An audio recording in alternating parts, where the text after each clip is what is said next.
Welcome all to the second round of the American Touring Car Championship Season 3. We are broadcasting live from the Eiffel Mountains, and the Nuerburgring GP circuit is our venue. As you can see in front of you, the standings after round 1. Keith Barrick has taken the early lead in the championship after a race win and a third place. Just behind him was Yuri Braham, who also got 2 podiums. Francisco Villar's second race win at Road America helped him into third place overall, while the Honda of Jesper Tarborg in fourth, and Eric Nelson in the Peugeot 407 is in fifth. It's a very early championship table, as you can see. We are into round 2 now, and here we are now in the practice session. As you can see, it's a wet track. It's quite wet indeed, around about 50% wet in game settings. Current at the moment, it's Kane Lasky, you can see on track at the moment in the Bonaccord Ultimate Peugeot 407, 2:14.9, leading the way. Fantastic lap in the weather conditions. So 4 tenths clear of anybody else so far. Very much a Honda and Peugeot contest at the moment. Up at the front, Honda and Peugeot holding out the top 7 positions. It's Kane Lasky at the top at the moment. Jesper Tarborg has been very quick as well in practice. He's in third place now, sorry, because Saul Boucher has just popped himself into second place in the Peugeot also as well. There he is, in the DHR Simcraft colours. Jesper Tarborg is still lapping out on the track, headlights on, in his Synaptic Racing Honda. Fourth place is the DHR Simcraft Honda of Vincent Kahn. In fifth place as well is another DHR Simcraft car. So their team is going very well this season. Remember, 3 cars per team, all eligible for championship points. DHR Simcraft are in 2nd, 4th and 5th so far, so they'll be pleased with that, while Bonaccord Ultimate are in 1st and 7th at the moment, with Kane and Reggie in 7th, and 6th is Yuri Braham, Flying Dutchman Racing. You can see his livery there. In 7th place is Reggie Blaine in the Bonaccord Ultimate Honda, as I was saying. In 8th place is Tyler Scullett, the first non-Honda or Peugeot. And it's Synaptic Racing Seat Toledo.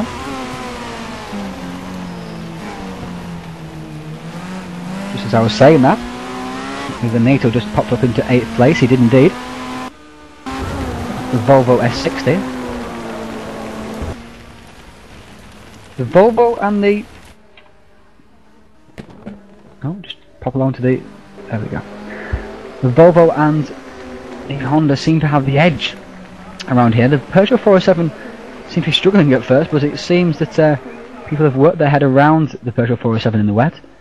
Drivers were complaining of a lack of feel and excessive understeer due to the high amounts of rear grip on offer. They seem to have driven around that quite effectively.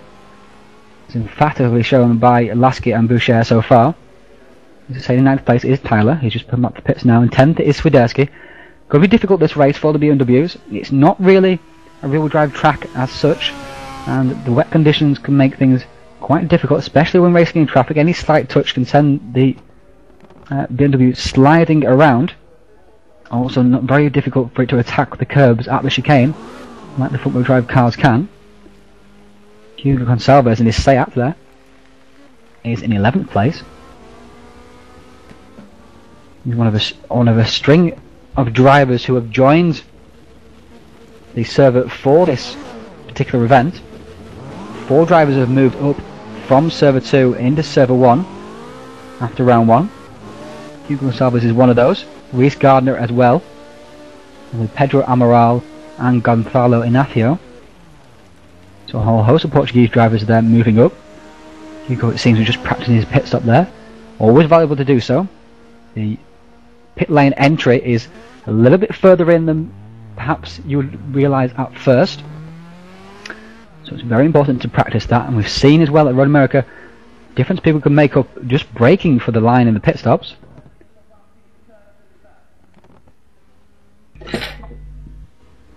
In 12th place is Eric Nelson, Synaptic Racing, Peugeot 407.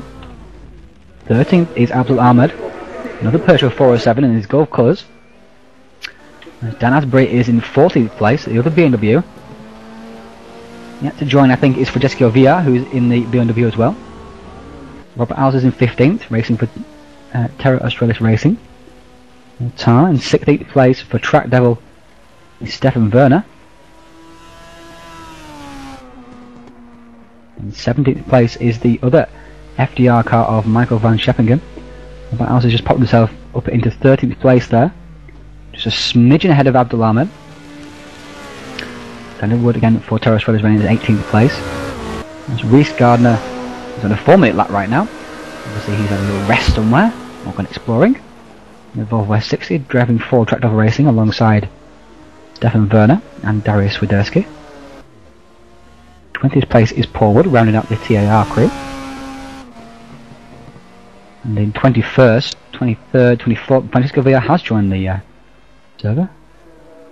Amaral and Villa are both out on track at the moment, but not having set a time so far. They've been practicing in a private server just before this race. And Gonzalo Ignacio, who is a late call-up to Server 1, is also joined. And he's in the Volvo S60 as well, so he's looking to get some laps in. Very interesting to see what Francisco VR can pull out of the hat at this particular track, along with Swiderski. They both ran very well at Road America. Swiderski taking second in race 1, with VR winning race 2. Swiderski had a rather hard time of it in race 2 himself, but VR was fifth and first. Very interesting to see what he can do at this particular track. Traction out of the slow corners onto the straights should be a help, but as I say, this particular corner here that Gonzalo Ignacio is going through now will be very, very difficult for the rear-wheel drive cars, simply because of those big bumps. They both break traction very, very easily, and therefore not able to put their power down, and dangerous spinning. Also very, very difficult with front-wheel drive cars around them. Any sort of tap in dry conditions can be catastrophic. In wet conditions it could be even more so. So heading up towards qualifying now then. On top of the grid at the moment is Kane Lasky, showing the pace so far. Second place is Tolberg, who's overtaken Solbershare again for that. Just back again is Khan. VR is obviously very strong indeed, look. In 5th place there with a 15.5.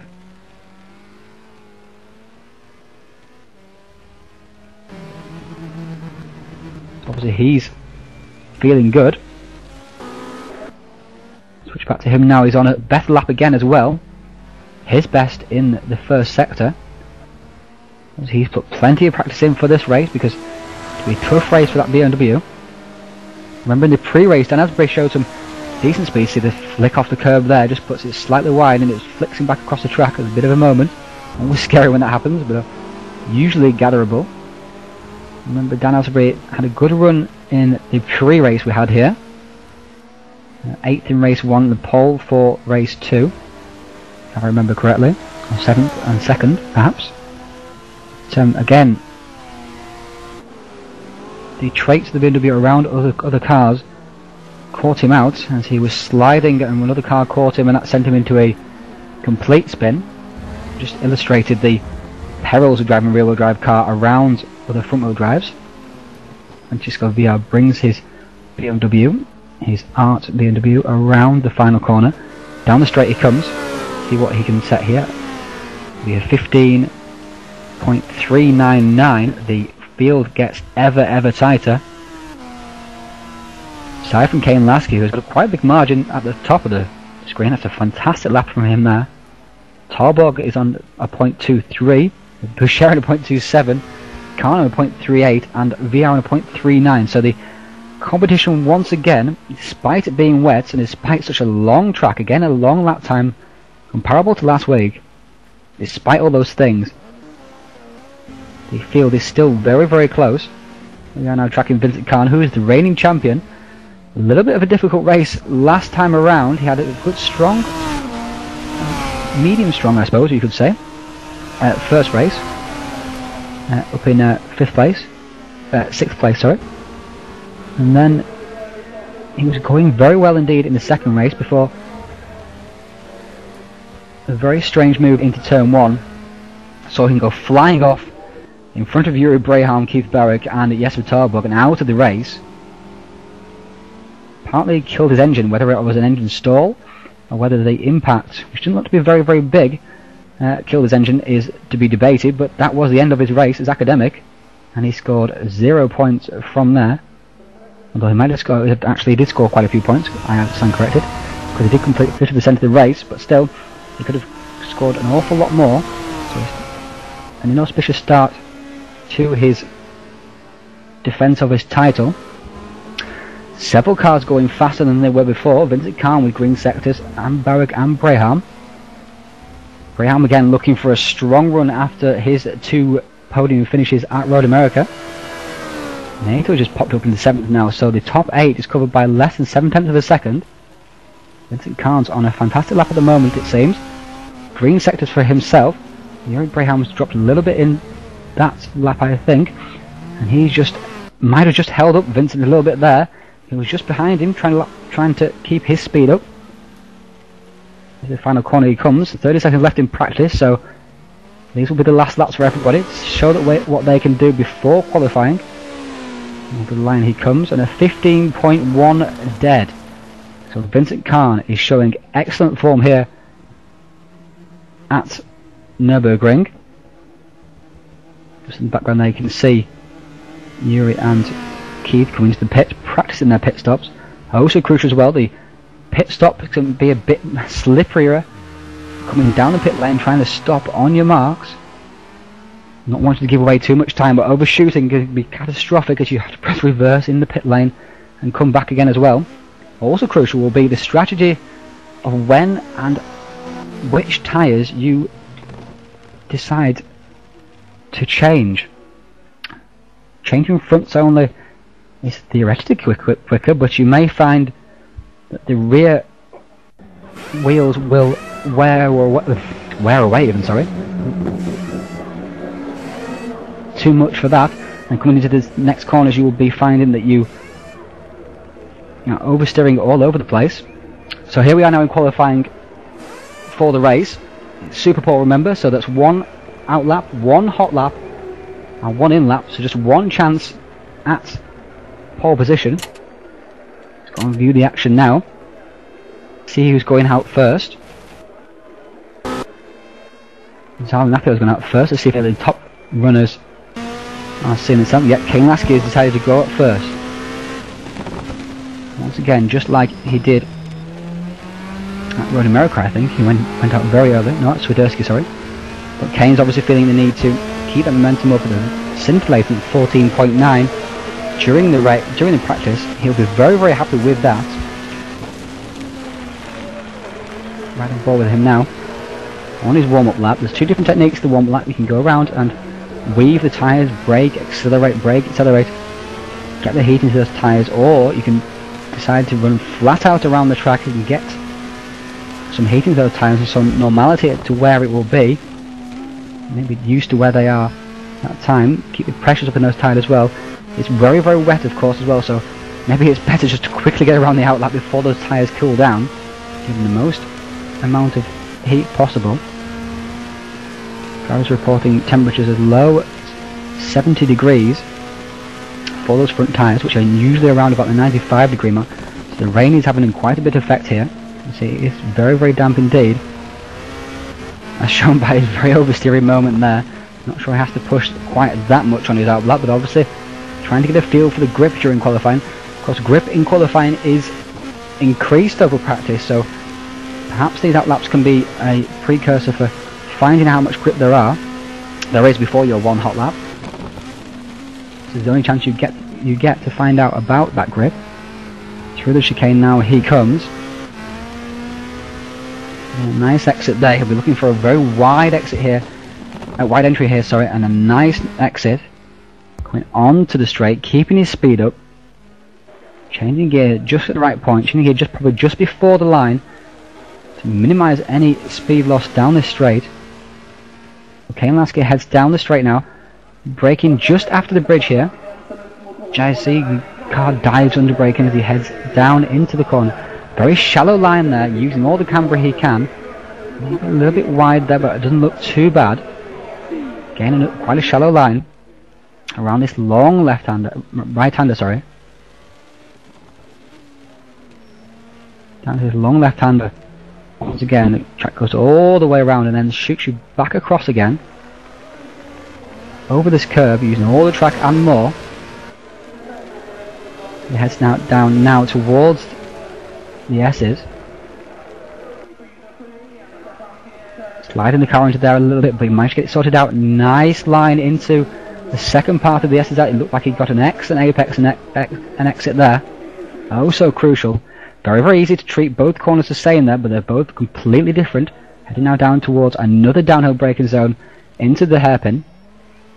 He looked a little bit deep there, a little bit late on the turn in as a result.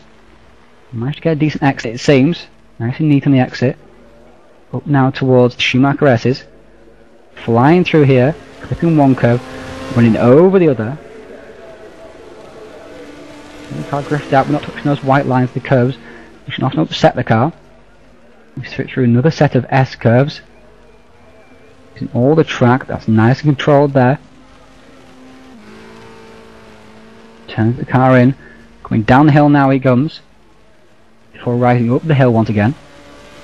Over the bridge.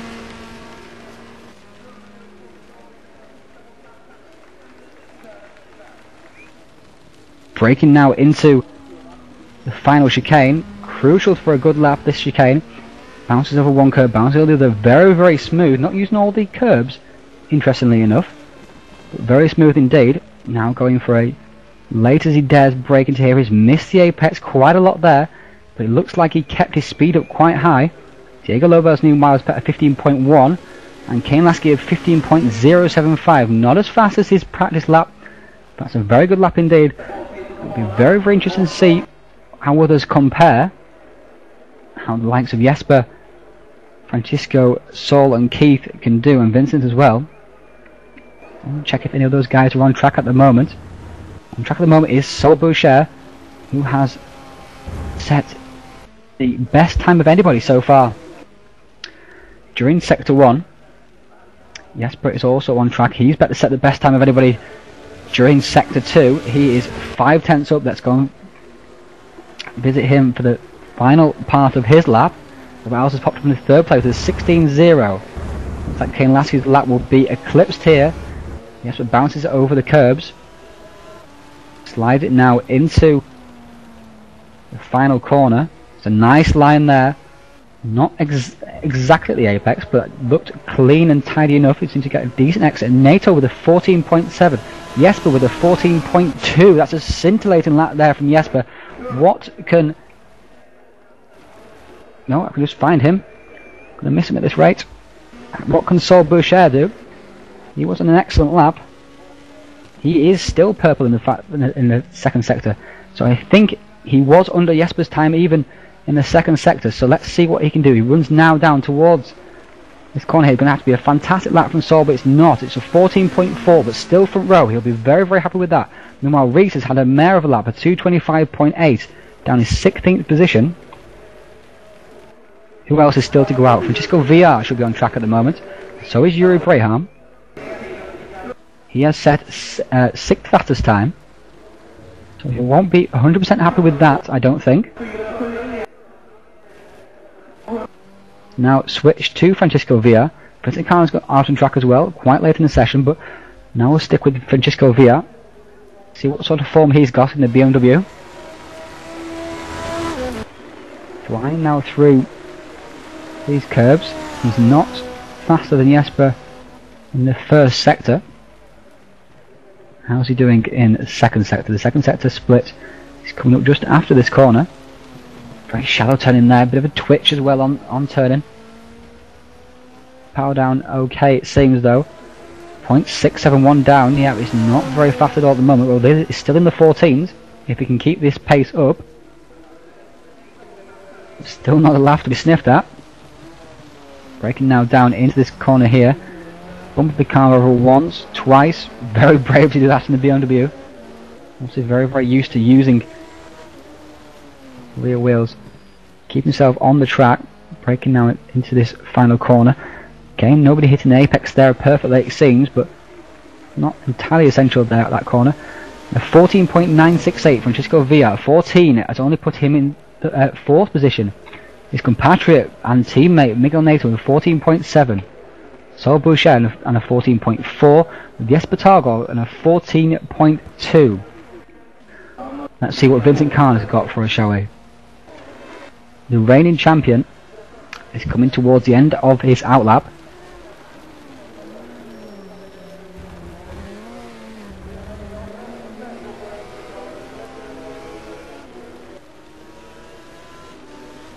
Hoping to put race 2 at Road America behind him. Getting himself back on the road to recovery. And there is one drop score in this championship, so should he do well in the races after this point, then he'll lose that particular score, so that's not too bad. In fact, there's 2 drop scores, should I say. So that's a small bit of a respite for him, I suppose.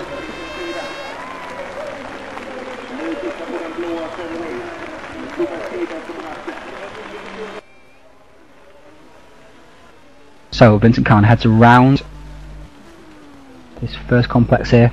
It's quite a wide line into here. Some of the cars are taking quite narrow lines, some middling lines, but he's using a wide line. Cutting the curb there, that's completely allowed.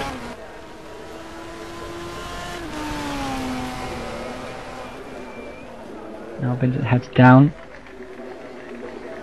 into the S's again. Brake nicely into there. Not quite as good a line as Kane Lasky had. And of course, it hasn't done Kane Lasky very much good at all. In 5th place, I think he is at the moment. Double check for you. Check the standings. He's in 5th place with Diogo Lopez, and Yuri Braham and Hugo Gonçalves. And so they've got 4 Portuguese drivers there in the top 8. Pedro Amaral not having quite as good a lap, in 17th place. So Vincent now heads through the very, very fast S's. Flat out, even in the wet. Now into here, getting into the camber, flowing out towards the curb, making sure you get it back across the track for this corner here. Quite a shallow turn in, but not too bad it seems. What he can do is he heads down now towards the second sector split. He's 0.351 down. If he keeps the pace up, he should be in 3rd position. See what he can do in the final sector. Jesper and Sol were very, very quick through here. Bumps over one curb, bumps over the other curb. Very nice indeed.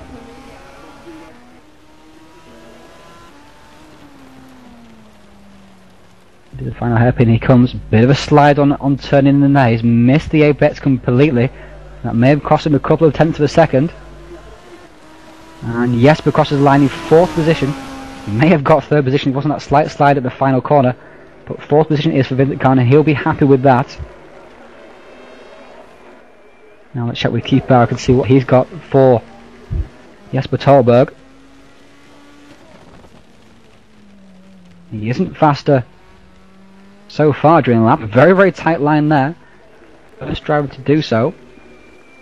And coming across the line now, it's going to be 2:15.2, and that's 9th position there for Keith Barrick.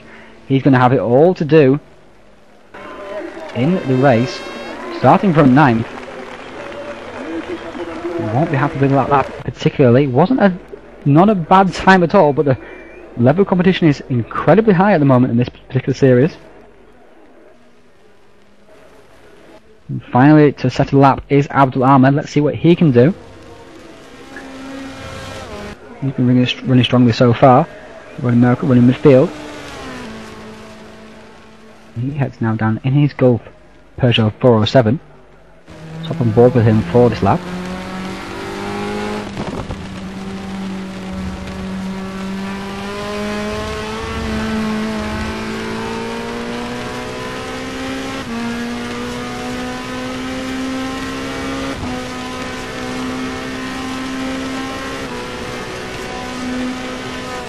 Heads now down towards the final chicane. Licks it in, seems a bit wide there. Very difficult to tell from the angle, of course. And now we head down towards this hairpin. Goes round he comes. That's a very nice exit, actually, a very nice line. Got a late apex. A nice exit it seems. 2:16.820 puts him in 18th place. Not a disaster, but he'll be looking probably for better than that. So everybody has set a lap time in now, and it's Jesper Tarborg who has set the fastest time for this. Looking very strong in practice he was, and he's carried that through into qualifying in pole position. And his Synaptic Racing Honda. In second for DHR Simcraft is Saul Boucher. Third for Art is Miguel Neto. Fourth for DHR Simcraft is Vincent Kahn. Fifth is Francisco Villa for Team Art. Sixth is Kane Lasky for Bonaccord Ultimate. Seventh is Diogo Lopez. Eighth is Yuri Breham for FDR. In ninth place is Keith Barrick for DHR Simcraft, and in 10th position is Hugo Gonçalves.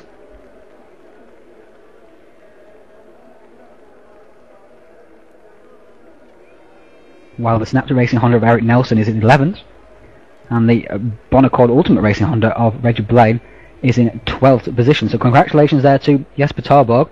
A fantastic lap from him during the qualifying session. Just in a couple of minutes time we'll be going to warm up, and we'll show you the full grid.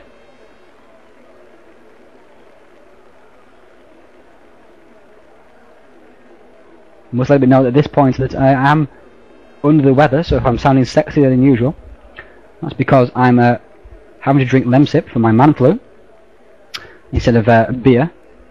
It's not much fun, I can tell you, but true dedication to the cause, staying up till 5 o'clock in the morning.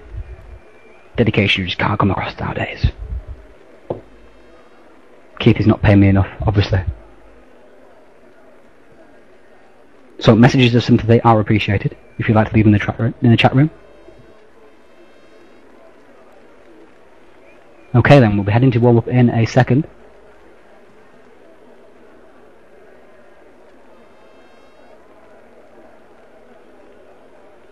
Let's assess the performances of the people who have moved up from Server 2. Diogo Lopez is the best of those drivers, in 7th place with a very competitive time indeed. He'll be pleased with his transition from server to server. Hugo Gonçalves was one of the other Portuguese drivers who's moved up in 10th position, with Campado Inácio in 16th, Pedro Amaral in 23rd. Those are the 4 Portuguese drivers brought up from Server 2. And 25th position was Reece Gardner, who's obviously had difficulty on his particular lap, going off at some point, through the gravel no doubt. So he'll have it all to do during qualifying. Here we are now in warm-up. We'll show you the grid there.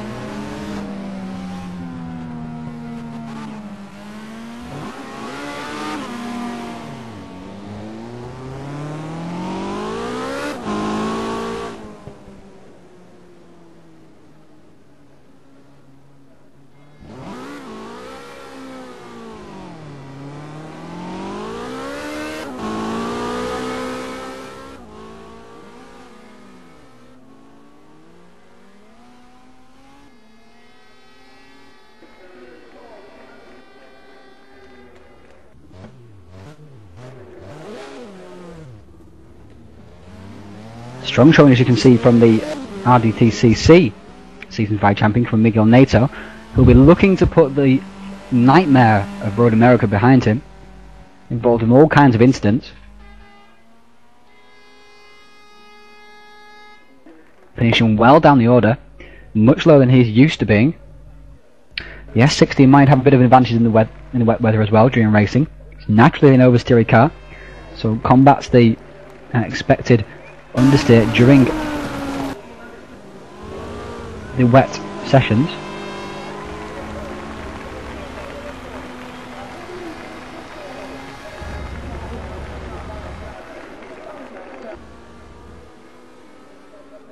Saul Boucher were looking to put a difficult road America behind him as well, whereas people like Yuri Braham and Keith Barrick, who had excellent road Americas, have found themselves back in the pack. So the drivers who had difficult times have fought back. Jesper was slightly underwhelming at Road America from what we're used to seeing, but he's come back with a vengeance, as you can see, with a 14.2, fabulous lap time there,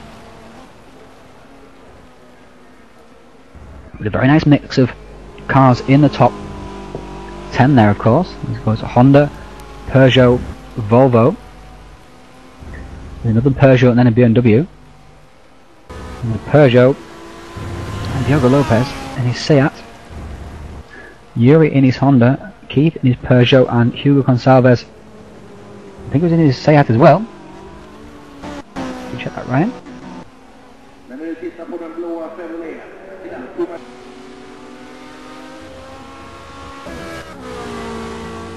Yes, in his Seat. Indeed he is.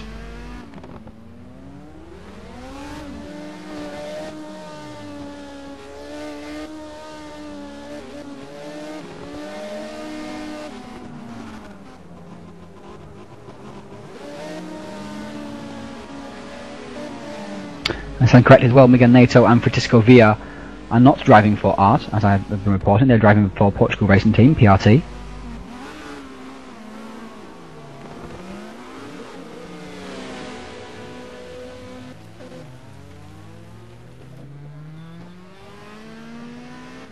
The other auto racing teammate of Alessio Lucchesi. Start again, shall we?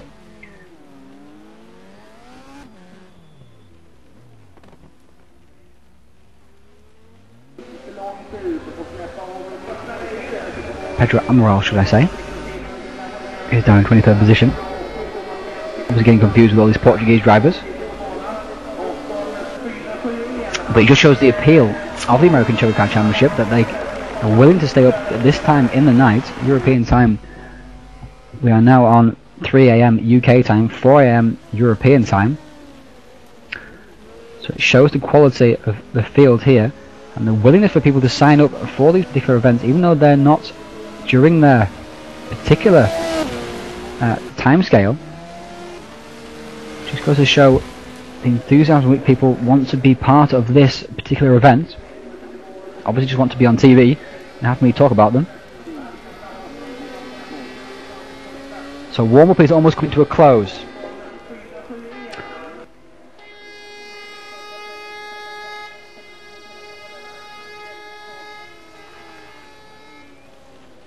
During warm-up, and no one has set a lap time. Maybe just practicing their pit stops, as I said. Very important to get the braking right into pit lane. Dan Asbury's found us off the top of the timesheets with 2:16.964.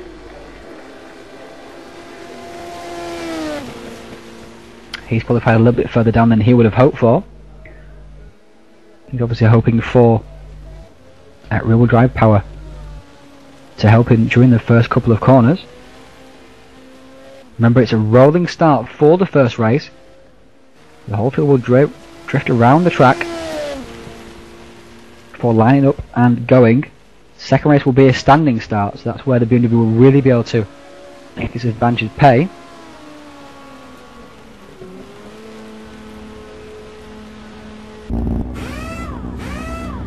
So here we are now into the race session.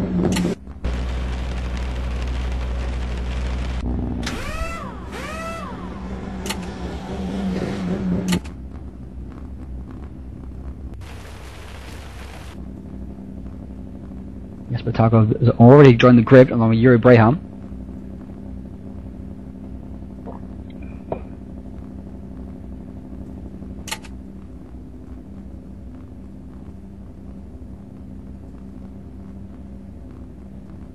Both in their Hondas. Jesper's obviously enjoying his lights being on. Obviously feels maybe it's a bit of a superstition.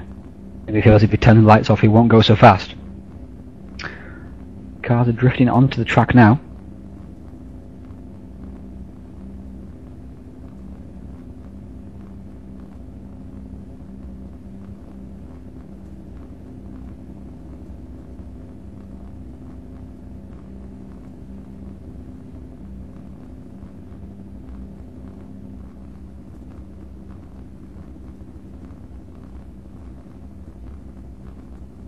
See them all lining up on the grid.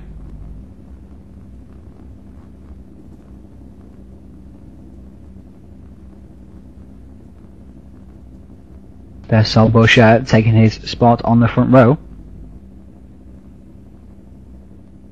Vincent Khan there in 4th. In the yellow window tint. Honda.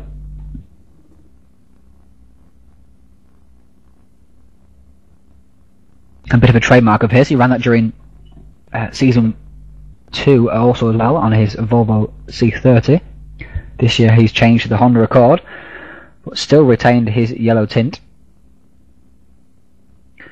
There we are. Now it looks like we've got a full grid.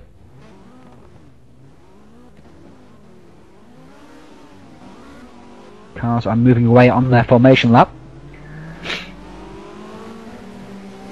Just a reminder to all again, just like the World Touring Car Championship in real life, the top 8 positions will be reversed for the second race. So the second race grid is determined by the results of race 1, with the top 8 reversed. So if you finish 8th in race 1, you'll start from pole position in race 2.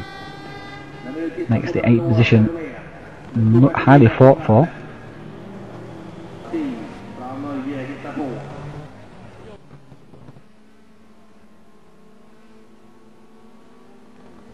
It may be with his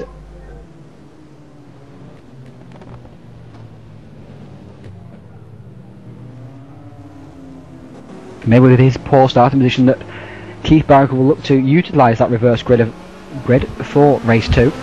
His race 1 position may be a bit further down than he'd hoped for with his poor qualifying. Championship leader and season 1 champion looking to move through. Should be exciting to see.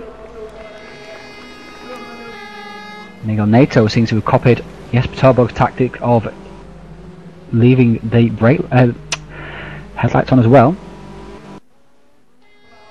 Maybe it makes them go faster. They're certainly not harmed their cause, that's for sure.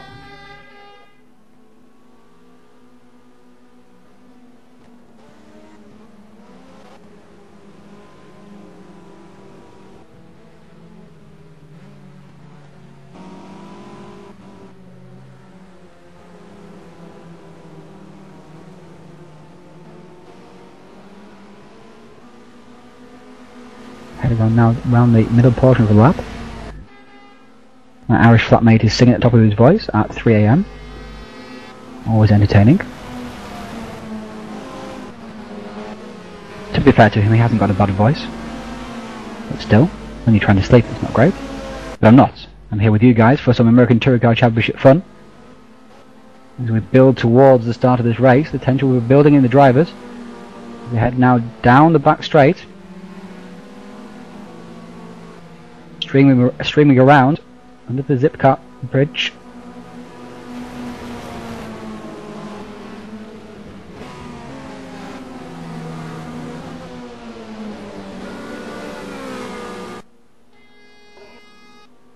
Very impressive sight it is as well.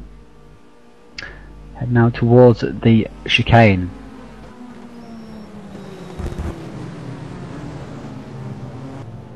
This is a 10-lap race. Yes, the top will get a bit out of shape there on the warm-up lap. Hoping obviously not to do that during the race. This is a 10-lap race, of which this lap counts as one of those. So there's a 9-lap race really for race 1, with a full lap 10-lap race for race 2. And Jesper Torbog has accelerated out to the final corner. Here we are now in formation towards the finish line, and Jesper Torbog is go. Through he goes, and a good start there seems from Vincent Khan, who has moved up, trying to go up the inside of Sol Boucher. Heading now down towards the first corner. It looks like Jesper Torbog's got it under control, but no, Sol's coming down up the inside. Jesper tries to squeeze across it in. Nato is in there. Vincent Khan, deep goes Diogo Lopez. And Sol Boucher has emerged out on top.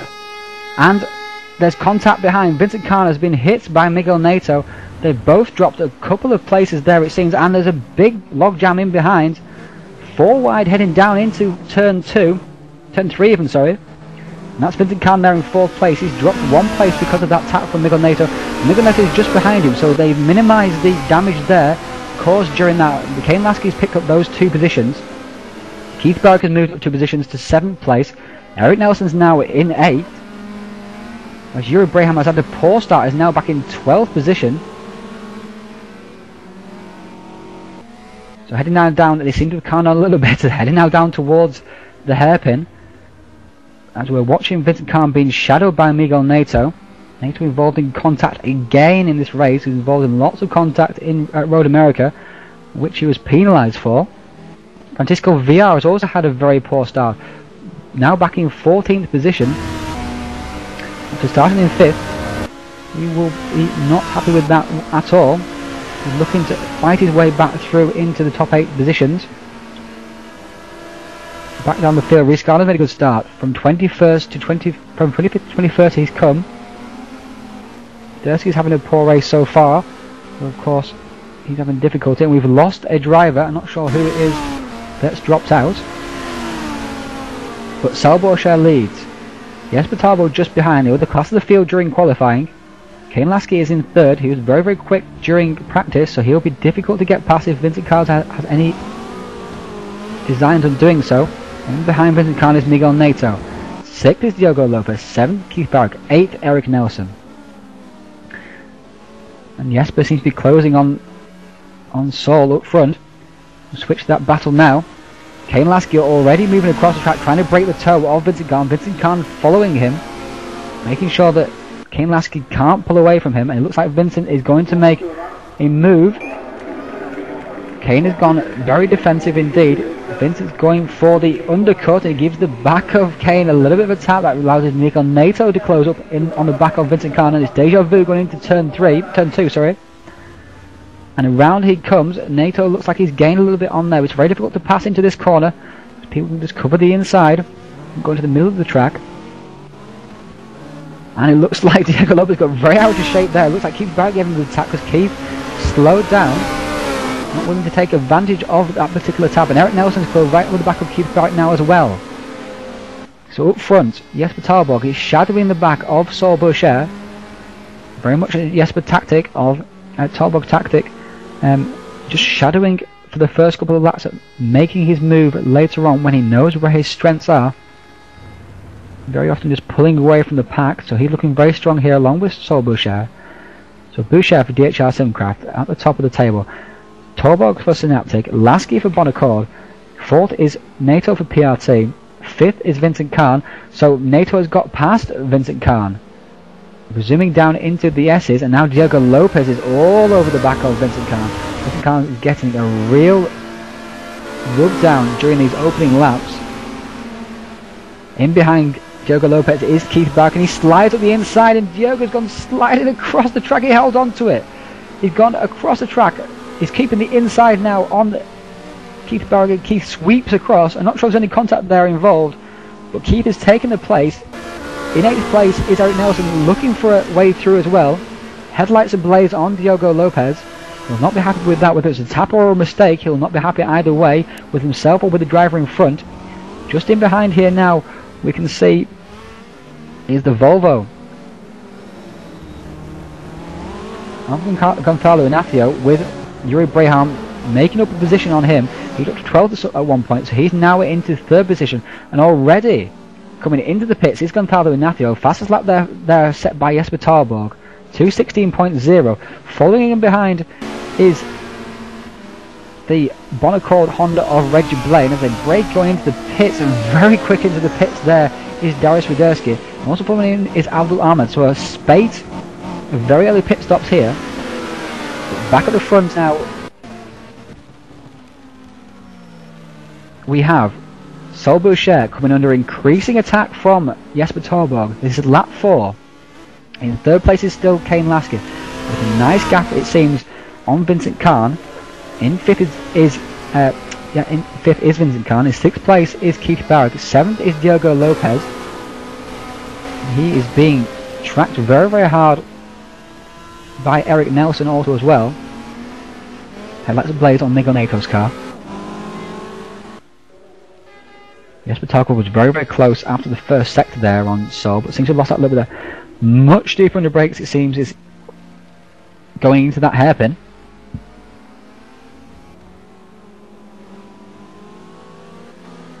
Jesper again, he's just shadowing the back of Sol, not letting Sol relax for a second. Sol getting slightly out of shape into this corner here, but it's not costing him, it seems, too much. But Jesper looks the smoother of the two drivers. But it remains to be seen whether Jesper can make that smoothness count. Track position is everything, of course. As passing between two very well matched cars can be difficult. NATO in fourth, and Khan has caught back up to the back of the Volvo S60. NATO must have made a slight mistake somewhere. Yep, he's lost 7/10 during that second sector to the first place of Sol Boucher. In sixth place is Keith Barrick, followed very closely indeed by Diogo Lopez. Diogo is not letting Keith out of his sights at all. Barrick really under the pressure in this race. And Jesper Talbog has passed Sol Boucher, because Sol Boucher has come into the pits on lap 5. Brakes on the marks, slowing right down he comes. So he's the first of the front runners to make a pit stop, and the only one of the top ones so far, it seems, to make that pit stop. Oh, Keith Barrick as well has come in, so of the top 8, those have come in. So Jesper Talbot takes over the lead of the race. Now can he put in a lap or maybe 2 to put a gap between himself and Sol Boucher and take that position in the pits? Of course, it's going to play out very nicely indeed. And Jesper is pushing, getting every line he can perfectly right.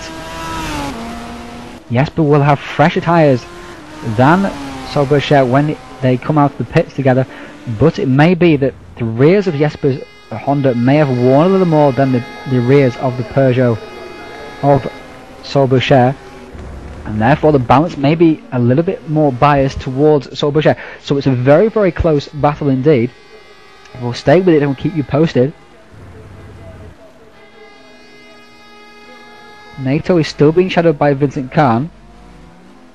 Breaking now into the hairpin. Notice cars getting ever more squirrely into that particular corner as this tyre wear comes in.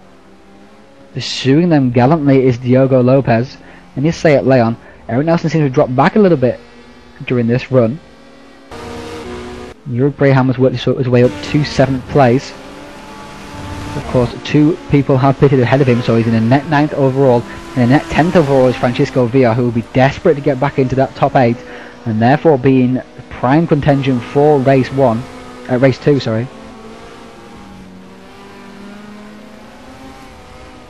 Jesper is pulling further and further away from Kane Lasky.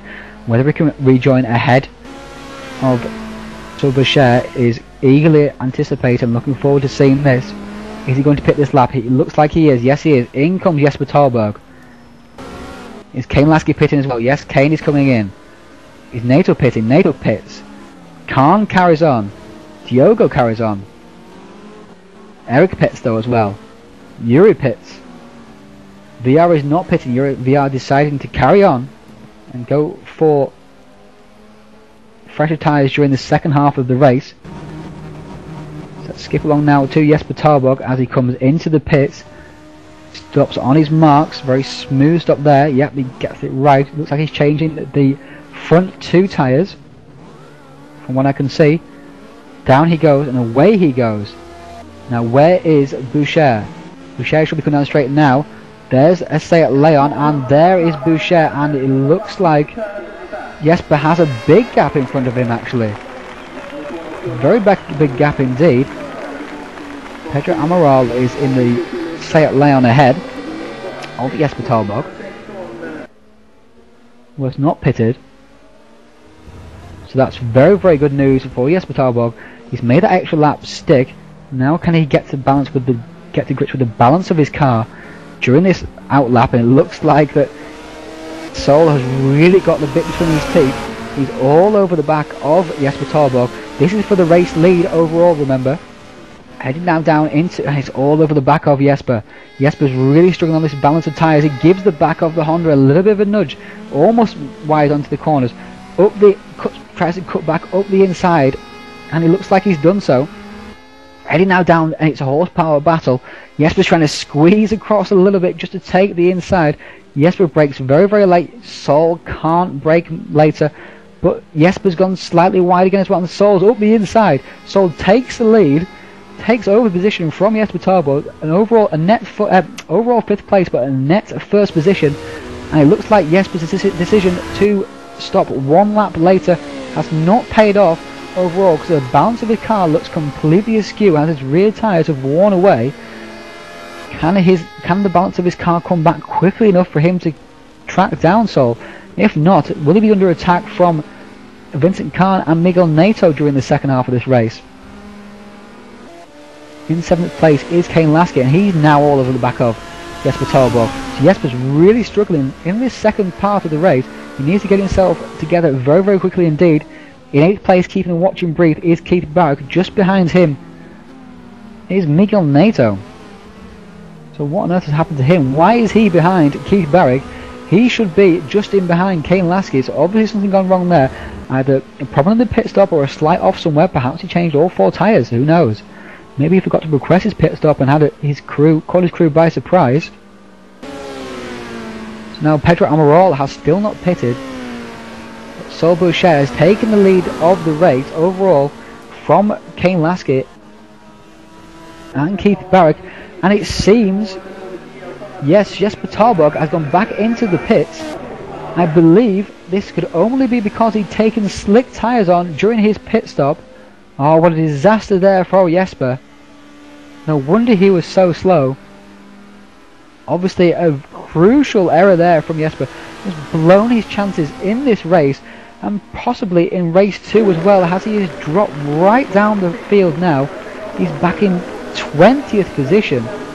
Fighting back there with Darius, 22nd position. Fighting back there with Darius and Dan Asbury. 17th, sorry, as the game refreshes, in 17th position. Fighting there with Reggie and Tyler. I wondered for a second about the delivery to the car. So Jesper, a crucial tactical error. Really an oversight, really a new mistake, and that's cost him an excellent result here. It's lost him 16 places. Disaster it seems. But back up front, Sol Boucher has caught the back of Pedro Amaral and passed him. Pedro Amaral is still yet to pit, but Kane Lasky seems to have gained a little on Sol Boucher during this stint. Oh, up the inside, tries to go Kane Lasky, eager to make up. Of course, it is a proper position, that race with Pedro Amaral, but it's not for position overall, so Pedro should not be fighting considerably hard, and Kane's finding it a little bit difficult to get past, and Kane has gained 4 territory in that sector 2, so obviously Pedro has held up Sol as well, and in 4th place, in 3rd place overall, has come Keith Barrick. Nothing has stuck to him. He's kept his nose out of trouble the entire race, picked up positions of people who's made mistakes. Back in 5th position overall is Vincent Kahn. Oh, and a big slide there from Kane Lasky, going into the final corner, revving the engine, making sure it doesn't fly off the track. And here's now the fight between Vincent Kahn and Miguel Neto. Let's go on board with Miguel Neto. Heading now down towards the final corner, first corner, sorry. And Vincent Kahn sneakily takes the inside line into there. These two have been battling at this part of the track all race long. Lap 1 they had an incident. Lap 2 they were glued together again as well. Passing each other left, right and centre. Down now towards turn 3. Right on board, right down on the ground. Watching Vincent Kahn ahead. Heading now down towards the S's.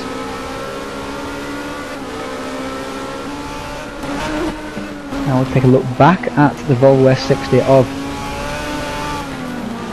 Miguel Neto. Meanwhile, Sol has pulled away again from Kane Lasky to 2.2 seconds, so obviously Sol was just being held up behind Pedro Amaral, and he has now established his superiority over the rest of the field. It's a shame really, because he was having a great battle there with Jesper Tarbo before Jesper's mistake, so he denied a great battle there.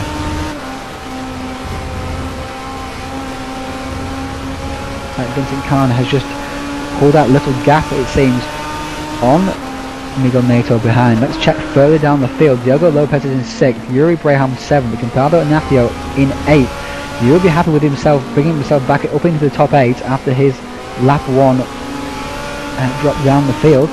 Francisco Villar, it seems, is in 10th, so he's still not pulled his way back up through the field.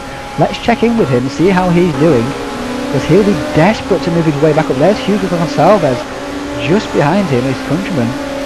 Just ahead of him will be Matthias Klein. There we can see Matthias Klein looking back at Francisco Villar. Villar will be desperate to get past 9th place Klein so he can have a crack at the 8th place in Gonzalo Ignacio, and Klein himself wants to go past Gonzalo Ignacio and get nudged by Klein. Nudged wide. Through goes 3 cars. He's lost 3 positions there. Gonzalo Ignacio too. And VR is going up the inside with Klein as well, so VR is into that crucial 8th position. This battle is very, very fierce indeed. There is Matthias Klein with Hugo Gonçalves all over the back of him. The German driver getting a big nudge there from the Portuguese driver. Art versus Bonaccord, Seat versus Honda, and Gonzalo Ignacio. He hits the back of Hugo Gonçalves. A big hit there, and it holds both of them up. And now around the back of them fighting for position is Robert Isles, who wants that 10th position away from these 2 guys who are squabbling. And he's Seat Leon for Tar. And they're heading now around turn 2 and turn 3. Out of there they come. You see them settle themselves down a little bit there. But that was frantic action there, and Gonzalo Ignacio has gone from 8th to 11th. With a little bit of contact there, it seemed, from Matthias Klein and from, of course, himself on Hugo Gonçalves. Francisco Villar was a big winner out of all those shenanigans, getting himself up ahead of Matthias Klein into that 8th position, picked up 2 places in 1 corner, so Matthias Klein took 1 step forward, 1 step back. He's still in 9th position. He'll want to get past the ability again of Francisco Villar, but I fear it may be a task too much for him. Francisco Villar has shown great pace so far. We're on the penultimate lap. We'll check back in with the leaders. So Boucher still holding that position away from Kane Lasky with a big lead now of 3 seconds. Keith Barrick in 3rd place, 4.4 seconds back. He's kept his nose clean all the way through the race. Just picked up positions from other people's mistakes and brought himself up from 9th through to 3rd. An excellent race there for Barrick. This is why he's such a strong contender for the championship, and really the guy that everyone else is going to have to beat with pure consistency and speed. There's Yuri Braham in 7th. He's pursuing the Seat of Diogo Lopez, who is in turn pursuing the Volvo S60 of Miguel Nato for that 5th position. Miguel Nato seems to jump up and down the order like a yo-yo, really, stringing it out. Maybe he's struggling with this 2nd stint. Diogo Lopez stayed out maybe a lot longer than Nato. Maybe Nato is struggling with tyre wear. Barrick is now being caught by Vincent Kahn, and there they are, the 2 DHR cars. 1 Honda, 1 Peugeot. Vincent is all over the back of Keith Barrick. It looks like he wants a position. It looks like he's faster as well, but this is the last lap. It won't be easy to get past Barrick during this last lap. Meanwhile, in the background there is Nato and Lopez fighting it out. There's Kane Lasky just ahead of this group. Seems like Kane has made a small mistake somewhere, because he looks like he's got a smaller gap over these 2. But currently DHR are 1st, 3rd and 4th, so all doing very well indeed for their team. Francisco Villar is still holding on to that 8th position. Yuri Braham is closing up, and up the inside goes Vincent Kahn. Keith Barrick makes the mistake. Vincent Kahn takes 3rd position. So Barrick is back into 4th. Vincent comes flying through. He's had a very eventful race indeed. A nudge from Nato, a battle with Nato, dropping back through the pit stops, back to 6th place at one point. But now finding himself back up 3rd. Barrick isn't finished yet. He's all over the back of Kahn, who won't be happy with making that small mistake at the hairpin which let Kahn through.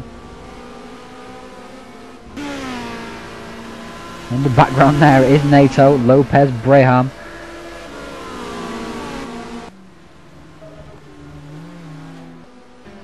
switch that battle quickly now as near to come down in towards the chicane. Lopez looks very, very close, but not close enough to make a move through. And looks like that those positions will stay the same. Again with Vincent Khan and Barrick. But Saul Boucher, who has put in an excellent performance, second place in qualifying, and was leading the race when Jesper Talborg came out of the pits ahead of him, but still Jesper Talborg made that very big mistake, and yes, Saul Boucher takes the win. Race 3 of the ATCC Season 3, and he puts his troubles of Road America behind him with an excellent win. Kane Lasky in the Peugeot as well, 2.9 seconds back. Third place for Vincent Khan, as I say, DHR in first, third and fourth. Eric in the Peugeot fourth. NATO 5th, Diogo Lopez 6th, Yuri Braham 7th, Francisco VR 8th. Both of those guys will be pleased with their fight back after their very poor first lap. Francisco Virham especially dropping back to 14th place, having started 5th. Matty's clean 9th, just not able to take the position away from VR. 10th Gonçalves, 11th Ignacio, 12th Isles. Yes, Talborg managed to hold his way up into 13th position, so he might be a threat for the point scoring position in race 2, but definitely not a threat for the race.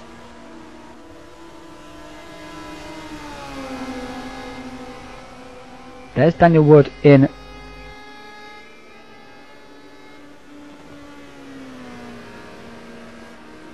I think 14th place, Michael Van Scheppingen in 15th, Amaral 16th, Nelson 17th. Perhaps he was another one that forgot to put wets on, and Skurlock as well, and Reggie Blaine perhaps. So several guys I think not putting wets on during the pit stop. 21st place was Abdul Ahmed, 22nd was Reese Gardner, 23rd Stefan Werner, 24th Darius Widerski, and we lost a driver as well and still not found out who that is, to be fair.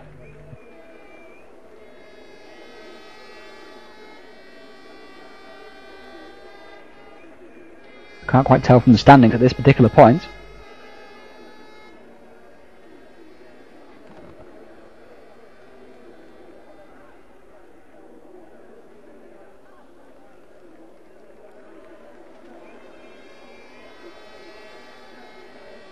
So there we have it. Saul Boucher for DHR takes the win. 2.9 seconds away from Lasky.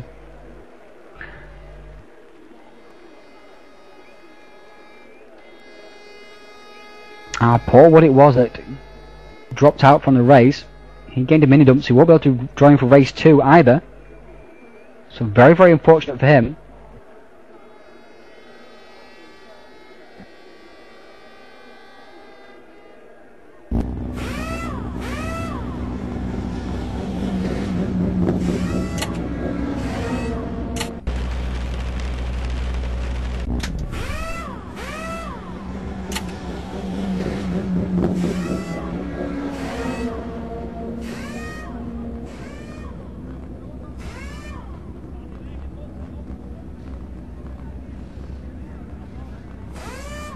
So here we are now into race 2.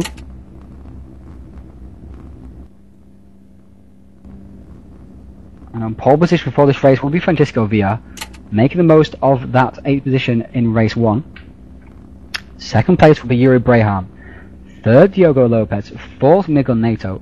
Fifth Keith Barrick. Sixth Vincent Kant. Seventh Lasky. And 8th Saul Boucher, our race 1 winner. That will do his championship chances no end of good.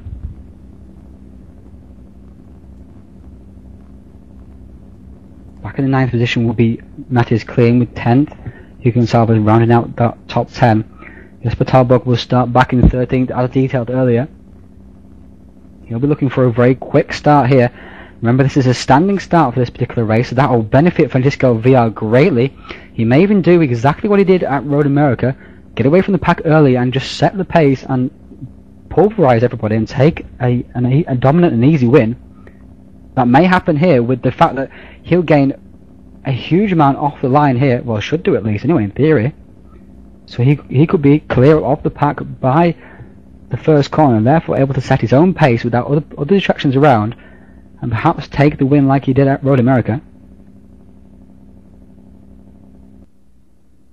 Round at the back of the grid will be Darius Widerski. I think he was one of those guys who didn't take wets during their pit stop. Several guys making crucial pit stop errors. Most notably, of course, Talborg. So here we are now. Away we go, and a good start there from VR. And struggling on the inside is Yuri Braham. Up the outside goes Diogo Lopez. Up in his second position, following his compatriot through. In fourth there is Keith Barrick, who's had an excellent start. And he's trying to take the third position away from Yuri Braham. And up the inside is coming Kane Lasky, flying around the inside. And Vincent Khan hits him. And he's a traffic jam as Mattis Clean goes around the outside. And Lasky is in fifth position. Yuri Braham's in third. He took the cautious way around there and found his way out in front of everybody. And running wide there's Mattis Clean. There it is. Keith Barrick with King Lasky up the inside of him. Lasky goes through, pushes him wide. Vincent Carr's in behind Barrick. In behind them is Boucher and Nato, who's dropped into position on this race start. In ninth place there is Talborg, I think. So he's had an excellent start. Yep, and 10th place is Gonçalves. 11th is Mattis Clean, just behind that group there, as you can see. And this whole train of cars here, Lasky, Barrick, Khan, Boucher, Nato, Talborg, Gonçalves and Mattis Clean, nose to tail going into the hairpin. Up front it looks like Diogo Lopez is putting big pressure on his countryman Francisco Villa. He was got away from the pack but not away from that one particular driver, Diogo Lopez. So he's got him for company, and Diogo is looking very, very fast in this opening segment. Yuri Braham is third. There's Ken Lasky in fourth. In fifth place is Keith Barrick, with Vincent Khan tracking in behind him, and Keith is sliding around the corner there. In seventh place there, in sixth place, sorry, should I say, is Miguel, seventh place it was, sorry, I'm correct, is Miguel Nato. He has up the inside of him coming Jesper Talborg. Wants the overlap going into this flat out kink, but he's not going to get it. Go on board now with Jesper Talborg. Jesper Talborg on the left. On the right is Saul Boucher in ninth position it seems. So he's dropped a place overall, and Talborg is on a mission. It's race one disaster. He's looking very, very aggressive so far. Picked up 5 places already on lap 1. Coming on lap 1, Francisco Villar leads. Diogo Lopez just behind. There's Yuri Braham in third. Lasky fourth. Barry just behind him in fifth. Then Khan, Nato, Talborg, Boucher, Gonçalves and Clean just behind this group. And up the inside makes a move. And there goes Jesper Talborg making the move on Miguel Nato. Nato tried to squeeze across, but there's no room for him to do it there. A very poor move there really from Vincent Khan. Up the inside has gone Saul Boucher. Looked like a bit of a racing incident there, but Nato paying the penalty for not leaving room at the first place at the hairpin, slowing himself up, allowing the big space up the inside for Saul Boucher to come through. Nato get pushed wide. He's back down to 12th position now. He's got Tyler Skurlock all over the back of him, and it's bumped him behind as they go across the curb. And Skurlock is looking for a way past the Volvo S6. The wounded and erratic and very hot-headed at the moment, probably Miguel Nato, involved in contact once again during these races. He seems to have got his head down now though, as we check the rest of the field. Francisco Villar still leads from Diogo Lopez. He's pulled a little bit away from him. Yuri Braham is third, coming under increasing pressure there from Lasky and Barrick. In 6th place is Vincent Khan, who's been putting pressure on Barrick, who has dropped back ever so slightly. 7th place is Talborg. And there's Boucher being pursued by Gonçalves. And here we are now with the big battle. The big battle now is Braham, Lasky, Barrick, Khan. Talborg will actually on the back of this as well. As we come towards the end of lap 2. Very fierce battle indeed. Barrick is in 5th there. Just ahead of him is Lasky. Just ahead of Lasky is Braham. Just behind is Khan and Talborg. Keeping watching brief so far. And VR is still leading from Diogo Lopez, but he's not pulling away from the Seat driver the way he would like to. Of course, it's very difficult to drive that BMW consistently in these races, in the wet conditions. And Barrick is looking up the inside of Lasky, forces Lasky to go a little bit defensive, but Barrick runs a little bit deep into that corner himself as well, but gets a decent exit. He might get a slipstream here. Go on board now with Lasky, looking back at Barrick. There is the Peugeot of the DHR Simcraft team, and Lasky covers the inside, goes down the middle of the track. Oh, it is Khan just in behind him. Nathio, with lost Gonzalo and Nathio in the background there. So now down to 23 drivers, as in behind is Keith Barrick, just in behind Lasky. Vincent Khan and Tarborg both looking threatening, but Tarborg's good opening stint putting back in contention here, but of course he's among the very, very fast drivers now, with very little difference between them all, so it's very, very difficult to make a pass. Graham is just ahead of this group, so he's managed to pull his way away from this group once again as well, in the FDR Honda, looking for another podium position. If he could stay there, would be his third of the season. And just in behind you can see Lasky is bunching the whole field up here, it seems, going slightly slowly. He's certainly got the pace, but has he got the pace in this particular race? And he's gone very, very deep there, so does Barrick. Khan takes the classic line and gains on them both. So it's very, very fierce battle indeed. So head now through the Schumacher S's. And go 1, 2, 3, 4, just like that, flying past over the camera. And just go VR with the 15.3, very, very fast lap indeed on lap 2, pulling away now from Diogo Lopez, 1.1 seconds ahead. This is coming towards the end of lap 3 now. Boucher is up into 8th position, so ahead of Hugo Gonçalves and Matthias Klein. There is Nato in behind. He of course will now be in 11th position, dropping back to 12th, so obviously he's got past Tyler Skurlock. I'm sure he dropped back to 12th position, so maybe somebody dropped back in behind him as well. Swiderski's moved his way up from 23rd, and into the pits comes Boucher for an early pit stop. Paid off for him during the last race, so why not try it again? And also up front in comes Lasky and Vincent Khan. Vincent looks like he gained quite a bit of ground there on the Peugeot of Lasky. Stayed out has Barrick, Graham and Lopez and Tarborg and VR Steele as well. That's a 1.5 second lead now, sorry, over the Seat of Lopez.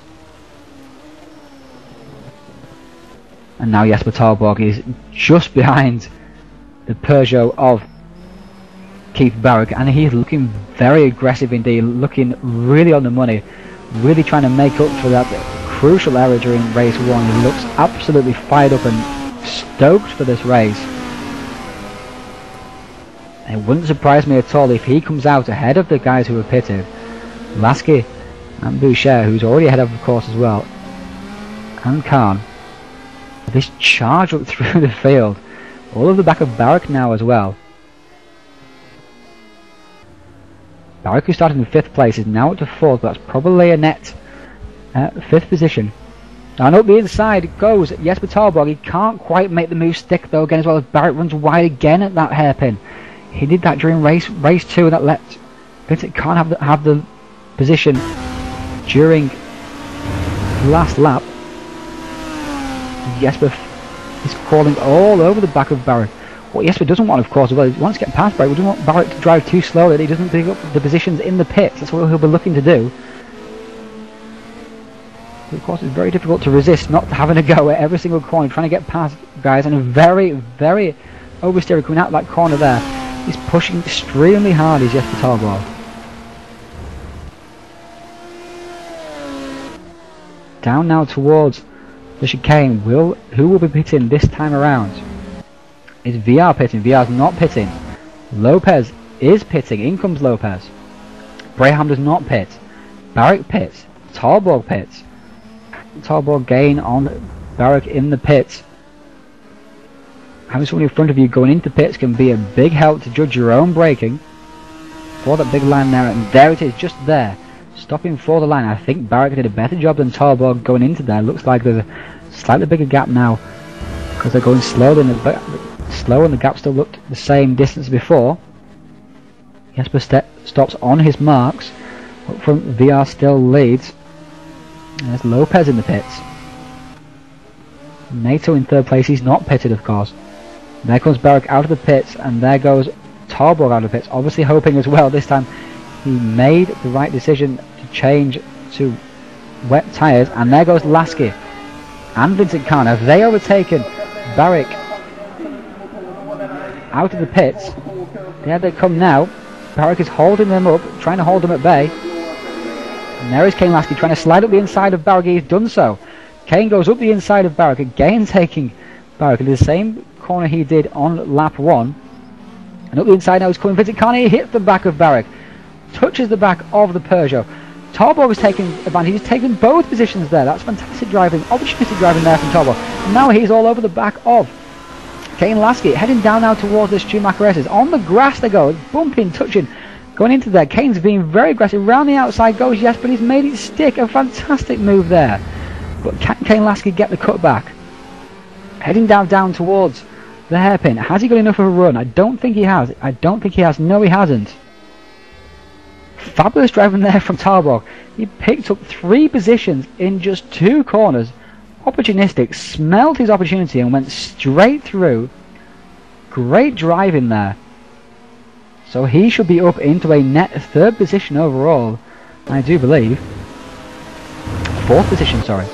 May pass Yuri Braham depending on his pace on this particular lap. But up front, will VR be pitting this particular lap?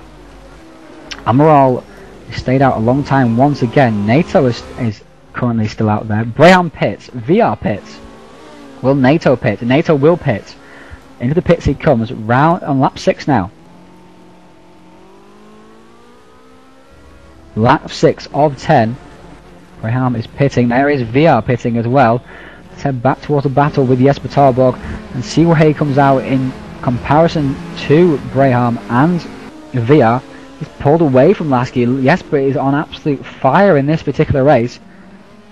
And there is Amaral in front. He'd be hoping that Amaral doesn't hold him up as Amaral did to Boucher and Lasky during the first race. Can Torborg catch the say-out of Lopez, who is in a net 2nd place overall? There goes Yuri Braham just up ahead, rejoining track. He should stay ahead of Jesper Torborg. He does indeed. There is Pedro Amaral in between the two. He's looking to get past him as soon as he can, but there is Yuri Braham, and Jesper is very close indeed. He'll be very pleased with his performance throughout so far. So he's in a net 4th place, having started 13th. Really showing the absolute raw pace that he has, and the raw racing instinct. Bumping over the curve, looking way past pesky say-out of Pedro Amaral. Really interfering with this lead battle here. Chisco VR came out ahead of Diogo Lopez for the lead, still with a 1.5 to 2 second lead. Robert House is currently in the lead of the race. Reggie Blaine there in 2nd place. They are both still to pit.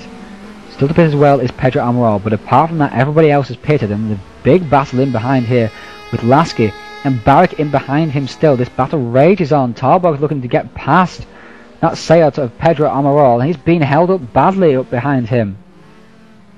But Pedro's gone and hit.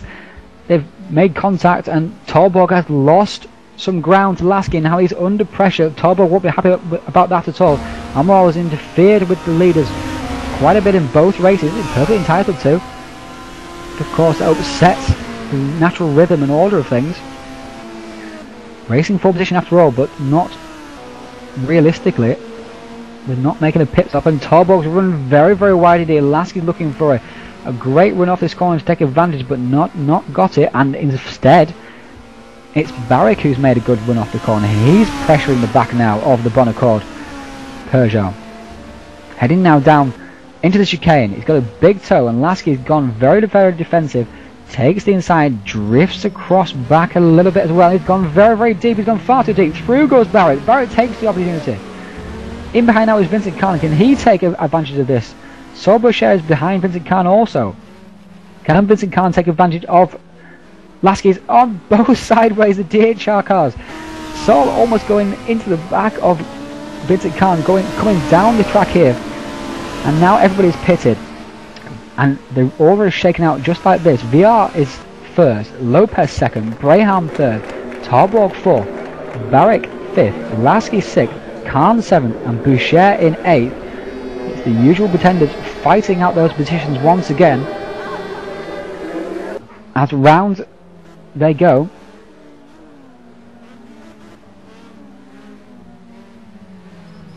Looking up the inside is Vincent Khan on Kane Lasky, who seems to be struggling a little bit at the moment. Maybe a little bit ragged after his mistake. And just in front of this crew is Barrick and Talborg. Talborg under pressure from Barrick. Barrick looking to build on his 4th place from race 1. Very sideways into that corner there. He gets it back across. Almost understeered straight off the track. Very, very easy to do so in that particular corner. Just missed the camber. And away you go. And Lopez is gaining on the back of VR. Lopez, a very, very strong showing. This is his first time in Server 1 after being promoted from Server 2 after Road America. And putting in a very, very strong showing indeed. Perhaps we'll wonder why he wasn't in Server 1 in the first place. Obviously didn't get the lap in he needed and the pre-qualification zone for Watkins Glen. Or maybe one of the ones who put too many laps in and was penalised as a result. Braham was not out of the race picture also as well. He is beavering away in 3rd place. Another strong showing from him. There's Talborg. He seems to have pulled away a little bit from Barrick, but it's Lasky, Khan and Boucher which is still the big battle. Lasky is still under pressure from Khan, and Khan is still under pressure from Boucher, the 2 DHR teammates. Khan seems to have a very slow run off there, and Khan's gone wide, and so Boucher has got the overlap, but of course he's on the outside for the next corner. Will Vincent Khan make the same mistake Lasky did the lap before? No, he doesn't. It's a decent run off there as well. Boucher looks to the inside, but obviously there's no room there. And the battle continues on. And Lasky is looking for that line again as well, trying to break the slipstream of Vincent Khan, and also both cars in behind, following the slipstream as best they can. And they head down now as well. Boucher looking up the inside, but the brakes on that Honda are very, very good indeed. Lopez is getting closer and closer to the lead of VR. VR looking for his 2nd win of the season after a disappointing lap 1 that meant a recovery drive was needed in race 1. The gap is still around about a second. Braham is slowly but surely gathering in these two. In 4th place is Talborg, who's moved away from Keith Barrick. He'll be keeping an eye on the top 3, see if any shenanigans occur and whether he can profit from those. He was hurt very, very badly by the incident with Amaral. In 5th place is Barrick. 6th is Lasky. In behind him still is Khan. In 8th place is Boucher. Can Boucher find a way past Khan, and can Khan find a way past Lasky? Boucher, our race 1 winner, in 8th position so far, just showing the quality of this field. Very, very difficult to move the way up. They are touring cars, you can pass, but very, very difficult when the cars are so evenly matched. Drives themselves as well. And we're on to lap 8. In these wet conditions, very, very tricky, very, very easy to make a mistake.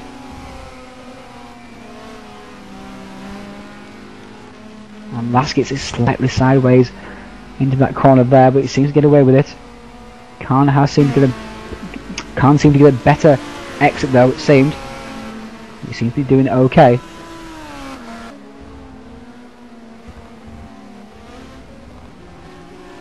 Further down the pack, Skurlock and NATO were involved in a battle. NATO involved with the battle with Skurlock once again, who were fighting earlier on in the race. NATO is falling behind Skurlock now as well. So he again is having ragged races, showing great promise both here and at Road America. But having ragged runs and really costing himself lots and lots of positions. Becoming his own worst enemy really at the moment. In 13th place is Michael Van Scheppenkamp, who's had a quiet run so far. In behind him is Robert Isles and Eric Nelson. Eric Nelson takes position away from Robert Isles. Takes 14th position from the Australian racer. In 13th place there is Michael Van Scheppenkamp. Not seen much of him in the event so far. In 16th is Stefan Werner. 17th is Stefan Werner in behind Daniel Wood. 18th is Reese. 19th is Blaine. 20th is Gonsalves, who's dropped way down the order. 21st is Amaral. 22nd is Asbury. Now not a lap down, sorry, is Abdul Ahmed. Still in 1st position is Francisco Villa. He's pulled a little bit away from. There is Abdul in 23rd position. Francisco VR has a gap on Lopez. Lopez has brought it back again as well. He's keeping his compatriot very, very honest indeed. Braham is gaining slightly on this group, but not enough really to challenge properly for the win unless something occurs between these two. In fourth place, same sort of situation is Jesper Torborg. He needs something to happen in front of him for him to take a position away. In fifth is Khan, in seventh is Boucher, in eighth now is Mattis Klein. So what has happened to Kane Lasky? He's dropped down to 11th position. A mistake has been made somewhere. He's dropped back behind. Miguel Neto has also dropped back a lot from Tyler Skurlock. So something is happening there too. Kane Lasky looked very, very strong indeed to build on his very, very good first race result. He's dropped back to 11th place now. And there is Saul Boucher and Vincent Khan still battling. It's deja vu as Saul looks for the inside and he's going for the inside now into this chicane. And Vincent Khan defends vigorously. Great driving from both of them there, but Vincent Khan's gone deep and Boucher looking for the inside, but Khan spoils the exit of the corner there, as is his right.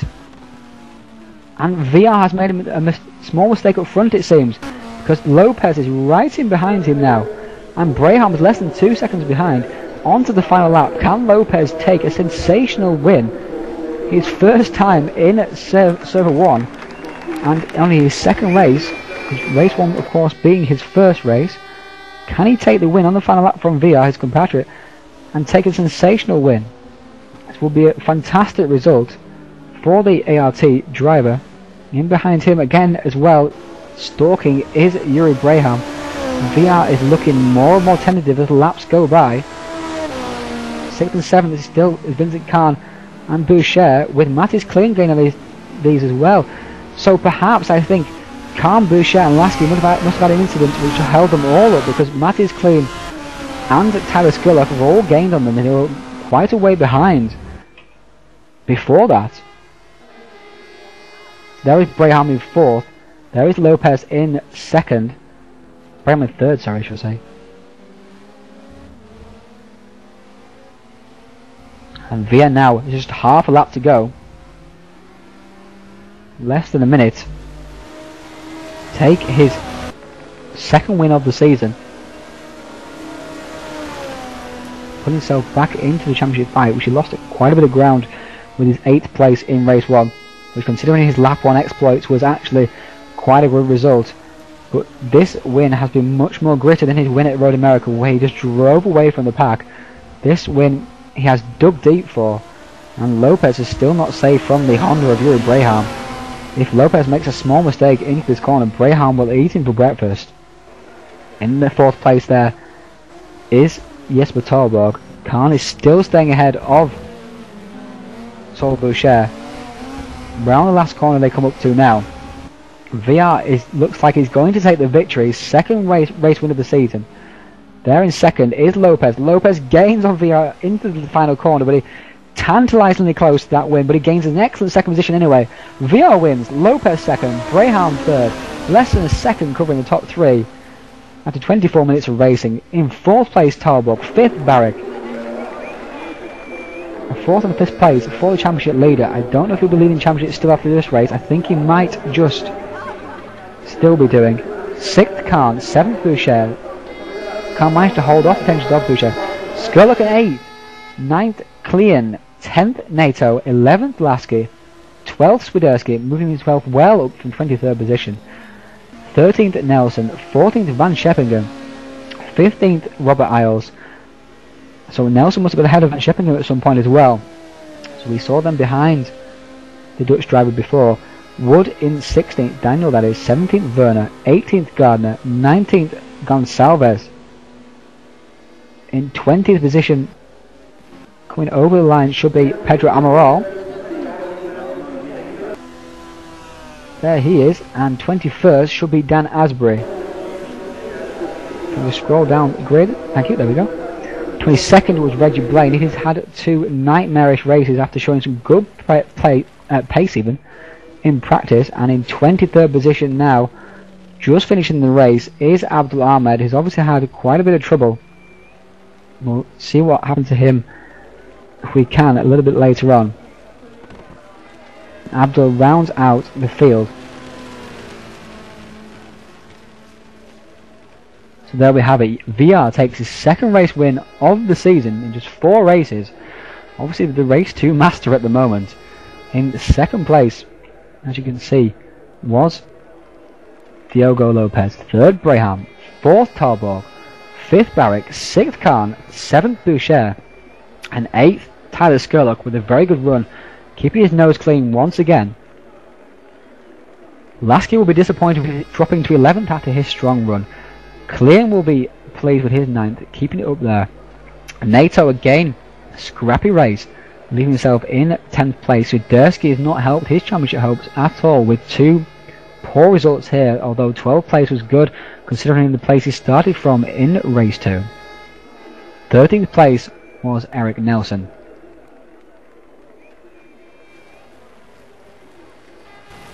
And there is our race winner in the Peugeot, in the BMW 320.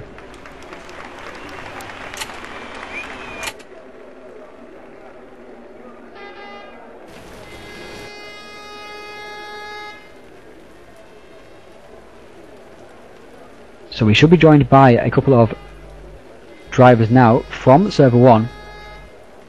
I'm not sure who won in Server 2. I was hoping they would give us a message to let us know, but clearly they haven't done so far.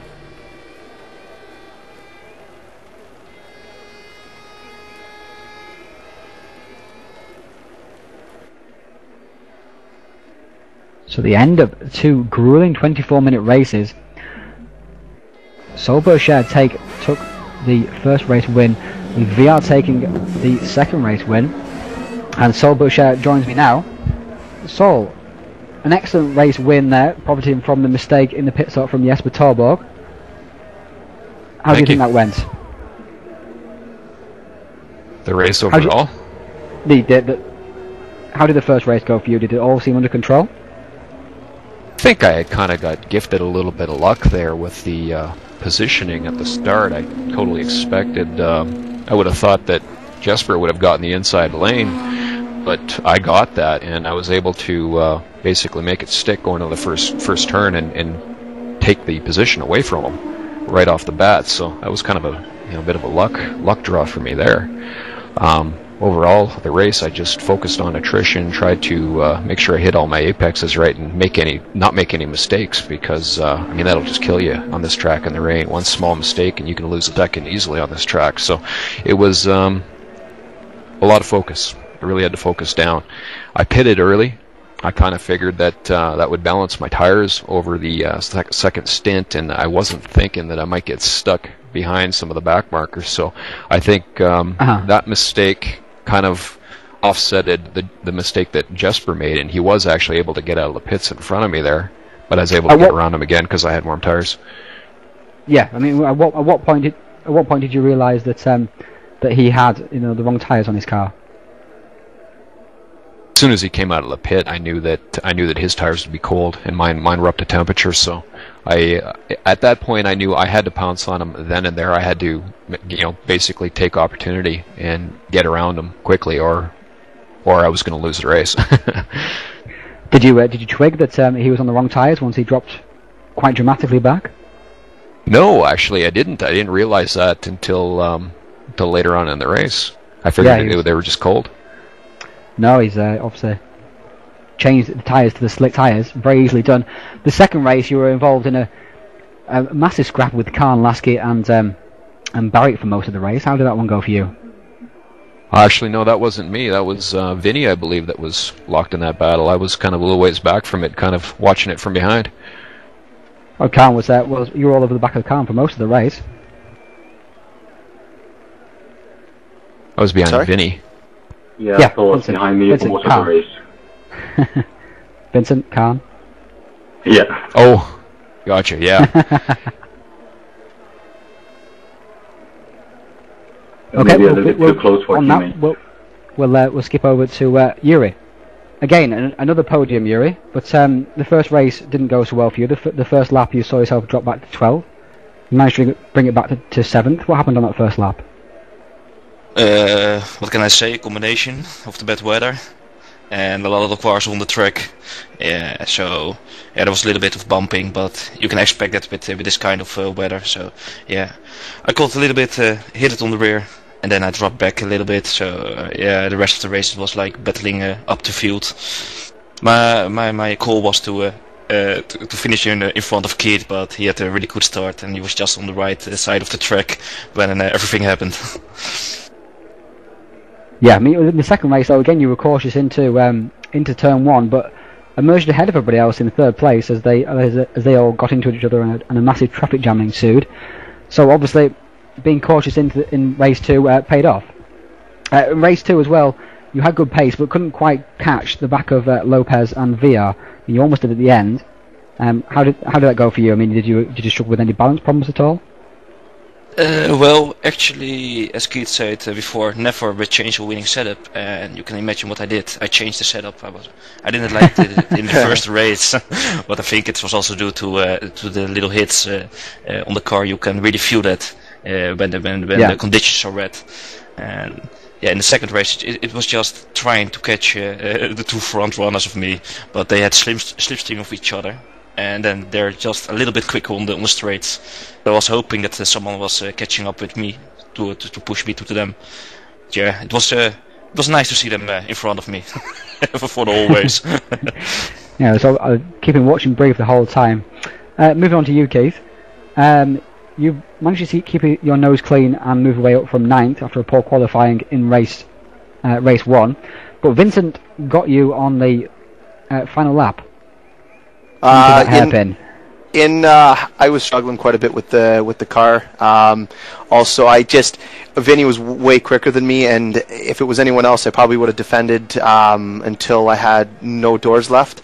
But he is a teammate, and I'm not going to hinder his progress. I was much slower. I made a mistake, and instead of blocking the line, I just allowed him to get through. Yeah. But Vin did a great job in race 1. It's great to see two of the DHR Simcraft guys first and third. It's great to see us all up there. Considering we put in the practice and just look for the results. Yeah, DHR were very, very strong here with obviously Saul taking race 1 win and absolutely. yourself up there very, very much so. Kane, moving on to you. I'll skip. Well done on race 1, but I'll skip first to race 2. And we didn't get to see us on the broadcast. But was there an incident between you and Khan which held you up, or did you just run wide? Can you hear me? Yep, we can hear you. Actually, I had some kind of a wire coming loose on the steering rig and causing a little electrical fault, and finally at the end it gave out a few laps from the end, and I lost a few spots, and actually had to climb under there and put it back. So that was unfortunate for me in the second race. Yeah, because I wondered where you'd gone to, because I think Boucher and Khan have been held up as well, because Skurlock also emerged on the back of them, and so did Clean. Race 1, how did race 1 go for you as well, sorry? Actually, I apologize for those guys in race 2, like they were really clean, like I was having when I was making the steering inputs, like it was cutting it out, and so I wasn't actually as smooth in keeping the pace, and Keith actually, I made a mistake and let him by, and then it just deteriorated from there. Race 1 was good. It's important here to get out in the clear air, and I knew I had a good pace if I could just get out in the clear air, and there was a little bit of trouble in turn 2, and I was able to sneak by, and that's exactly what happened. I had some clean air, and I was able to put down the pace that I needed to and come out in front after the pits, and just be there. And in the second race, I didn't actually get such a great start and got held up a little bit, and actually made up a little bit in the pits, but at the end I dropped back a few spots. But all in all, a good weekend, some great racing. I'm going to actually have to watch the replay to remember most of it, because it was intense to keep the concentration. It was all action. Vincent, I don't know if you can hear us. Yeah. Yep. How did that all go for you? I mean, you had very good pace, and you converted that into a third place in race 1, and a sixth was it overall in race 2. How do you think that went for you? You were involved in battles pretty much all the way in both races, especially with Miguel Neto in race 1. Yes, very much actually. In race 1, in the start, I got a pretty good start, but after turn 1, I got the tap from Nato, and just trying to hold on to the position and then just keep the pace up. He passed me like several laps later, and then I was trying to do a late pit stop to leapfrog him, but it didn't work out. But at the end, the pace is good because my tire is fresh, so I was able to gain speed on Keith and pass him when he went wide. Race 2, actually, I turned around and do a early pit stop. It didn't work out for me. At the end, I was really struggling for grip, as Saul might have known. Like I can't stop the car basically. So sorry about that. I didn't really mean to shut the door on my teammate, but the front was so loose. I was struggling for grip. But for the last 2 laps, I tried a different line, and it kind of worked out. You couldn't stop the car. That's unfortunate, because I was commenting how good the Honda was on the brakes. So now I look like a fool. Yeah, my stop was too early. Like in the practice, I usually do midway pit stop or late pit stop and work out well. But for early pit stop, it seems the tire was just a tad too much when it approached the end of the race, so it didn't really work out. Okay. Well, okay, guys. Thanks very much for joining us here. Congratulations to Sol for the race 1 win, and of course VR taking his second race win in race 2. 2 wins in 4 races. Thanks very much, guys. We'll hopefully be seeing you guys after the new year. So Absolutely. We'll, see you later. KW Speedway. KW Speedway is the venue for that race. Yep. Very exciting will be as well. All in the same car on the very fast oval track there. Correct, yes. And Ryan, thank you again. You do an excellent job. Can't thank you enough, man, for staying up so late and doing what you do best. Even with man flu. Okay, guys. See you later. All right. Later, Ryan. Cheers. Good night, guys.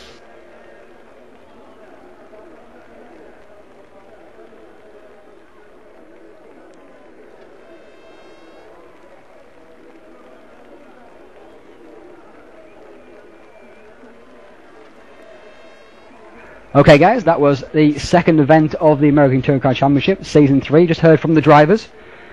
Congratulations again to the victors, Saul Boucher and Francisco Villa. I hope you enjoyed the coverage here. We'll see you again after the new year, again on a Friday night at the KW Super Speedway.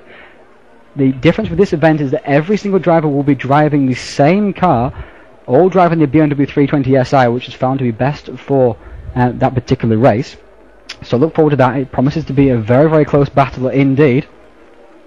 So from all of us at the American Touring Car Championship, thanks again for watching, and we'll see you again next week.